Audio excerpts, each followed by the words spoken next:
Hello, everybody, and thank you for tuning in to the Liberty Report. With me today is Daniel McAdams. Daniel, good to have you here today. Thank you, sir. Good to be with you. Oh, this is 4th of July. Oh, no, it's not 4th of July. This is July 3rd. But it looks like a lot of people are getting the day off, so a lot of people are going to have a long celebration, the 3rd, the 4th, the 5th, and who knows, somebody will probably want Monday off as well.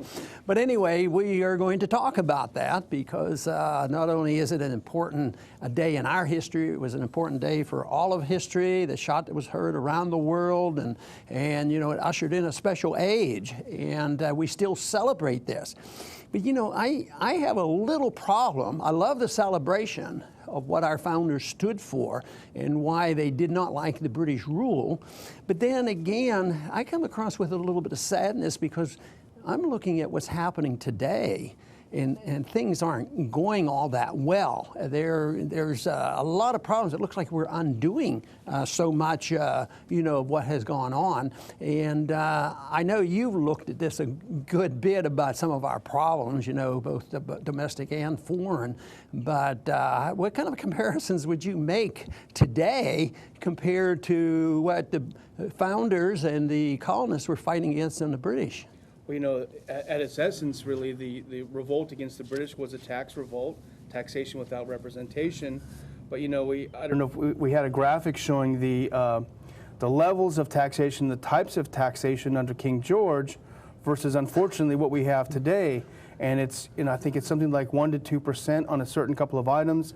And now we have this massive tax burden on us as individuals, and so it seems like we've lost that essential spirit. Yeah, and the spirit was alive and well, and I've often mentioned that the spirit was strong because the settlements, you know, for a couple hundred years almost a couple hundred years, was built by their hands. They came without much, and they didn't get government subsidies. I mean, as time went on, it became more corrupt, and the government got bigger and all. But these settlers, they were independent, and they had their shortcomings on some of their religious ideas and how that should be handled.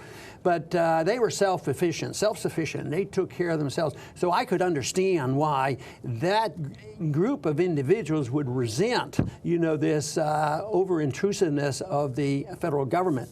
But, you know, the original Tea Party occurred on December 16th, 1773. And this was, of course, was leading up to Concord and Lexington and the shot heard around the world. But I don't know if you recall, there was a campaign of recent age where there was a modern day Tea Party movement going, started on December 16th, and it was like 2007. Do you recall that? I do remember that. Yeah. So yeah, that happened in our presidential campaign, but since that time, I think the Tea Party has actually morphed a bit. It's interesting how there are parallels between the two, something else. But anyway, the British didn't like that, so they reacted with what they called the Coercive Acts, and that was a year later in 1974, in March of 1774, and they came in with some things, and these are the things that were in it. First, they said they couldn't quarter their troops in the houses of the colonists. That probably didn't go over too big. No. They also said that the military now would be exempt from any prosecution. You know, they were immune, and they closed the port. Sanctions, punish the people of Boston, you know, for what they were doing, and they denied them public meetings, their town hall meetings, which were crucial in those days. They declined. So you can see the animosity building up. So by the time of Lexington, which was in 1775, there was this major confrontation. Of course, the British governor of Massachusetts, who had been around a good bit, and he was involved in charge of the troops when they were going to punish these rebellious colonists. So when they were marching on there, and it was recognized, General Gage had recognized that he had lost this, a movie was made of this called Johnny Trevane, and it was a book written in 1943, and then a movie came out in 1957. shows how young people were involved. They even had the story in there, I don't know how authentic this was, that it was the young people, that the teenagers went in and threw all that tea off the boat, and the older instigator and philosophers, pushed them into doing this. But nevertheless, they did this. But in the movie, it's very interesting that General Gage, at the end, when he realized, how poorly things had gone, they'd actually lost, and I think he sensed the war was already over, and yet it was just beginning. But I want to read a quote from the movie, said by Gage, and let's hope these were his true sentiments, because it's a great quote. Yeah. And let me just read that, because it sort of sets the stage for that period of time. He says, "You see those campfires, gentlemen? Yesterday we ruled over Boston. Tonight we are besieged in it. And still they come from every village and farm. Tonight, 10,000. Tomorrow, perhaps twice 10,000. We've experienced more than a defeat, more than a mere misfortune of war. We have been vanquished by an idea, a belief in human rights."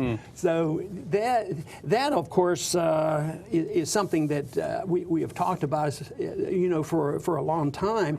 And one of the reasons why these ideas are so important, Samuel Johnson, I've used his quote quite frequently about Samuel Adams. That's obviously the case. But he mentioned about it, don't worry too much about getting a majority. You have to get majority support, but that's not where the fight is. And Leonard Read was very good at this, the founder of the FE Foundation. But he said what you need is a tireless, irate minority, keen on starting brushfire in the minds of men. And I think that is just great. So when we look at, so often today we look at it, well, why are these majorities electing these clowns? It's been going on for years and years, and they're doing nothing but harm, starting wars and wasting money, running up debt, and violating our civil liberties. Why do we do this? And just throw up their hands. And I can understand why. Yeah, I think the words of Samuel Adams should encourage us, because it's easy to get discouraged. And I was looking on InfoWars this morning website, and they had a kind of a man in the street interview where they asked average Americans what was Independence Day about, what happened in 1776. Most people couldn't get it right, couldn't get it straight. They even cited a poll in 2011 that only 58% of residents knew the U.S. declared independence in 76. And a quarter of the U.S. citizens have no idea who we declared independence from. So it's easy to get discouraged, but then you return to this minority, this dedicated minority. Yes, and like I said, we shouldn't be discouraged by that. We should be challenged by it, because ideas are powerful. And even back then, there's a lot of question about the popular vote during this period of time that we're talking about, because I think it went back and forth. One day they were for the British, and one day they were for the revolutionaries. But eventually, of course, the ideas prevailed, and the idea was that of liberty. So what can we say about the ideas that drive us today? Because ideas are very influential, both good and bad. Ideology drove fascism and communism. Yeah. So where do you think we are today on our ideology that Washington seems to follow? Well, I certainly think, thanks to your campaigns and your tireless efforts all these years, that there is that dedicated minority, and certainly others have done quite a bit as well. But, looking around, it is discouraging. We have these revelations that the government, how they feel about us, they spy on us, they tax us so much more than King George did. The U.S. empire is active overseas. Even our own 4th of July holiday, they try to ruin by telling us we have to be terrified that we're about to be attacked, and they're the only ones who can protect us. So if you look at the majority and how they view the government, it is a little bit discouraging. Well, if there's one word that sort of invites people to be patriotic and supportive, is that we have a moral obligation to spread our goodness, our exceptionalism. And certainly the ideas of the founders did spread, and other countries wanted to do it. The French wanted to do it. It didn't work out so well there. But today, people endorse this movement, and it's not one party, although George W. Bush really pushed this exceptionalism, and we have to spread democracy and have constant war against terrorism. And so this exceptionalism is equivalent to at times spreading democracy. You know, they say we have to spread democracy, which contradicts what the founders were wanting. It's almost viewed as unpatriotic if you oppose this twisted idea of exceptionalism. You know, when we were talking about the show before, you said something that really struck me, and I guess I hadn't thought of it this way. You said our revolution in '76, starting in '76, was unique because it was one of the very few in history that ushered in something better than it replaced, and that really is very interesting. Yeah, that is the case, but like I said, we should celebrate that, and maybe we shouldn't be sad, but we should be energized. Mm-hmm. We should recognize the truth and become energized and reassured that with ideas we can change this. But we live in a country today where democracy is to be spread by force, and we're to go around the world and start wars. Preemptive war is part of the American spirit, and nobody challenges it. Well, where are the progressives? Where are our progressive allies against these? We have so few of them, and right now it's very difficult to find the champions of what Samuel Adams and others were really pushing back in those early years. Yeah. You know, but I want to thank everybody for tuning in on this July 3rd, almost July 4th, to visit with us on the subject of our independence, and stop and think and realize that it should be a time for us to reassert our determination to promote the real American Revolution and not the modern day revolution of exceptionalism and pure democracy and using force around the world. And we live in an age today where we are told that we are going to be attacked any minute by a terrorist from who knows where, and anything we see, we have to see it, we have to report it.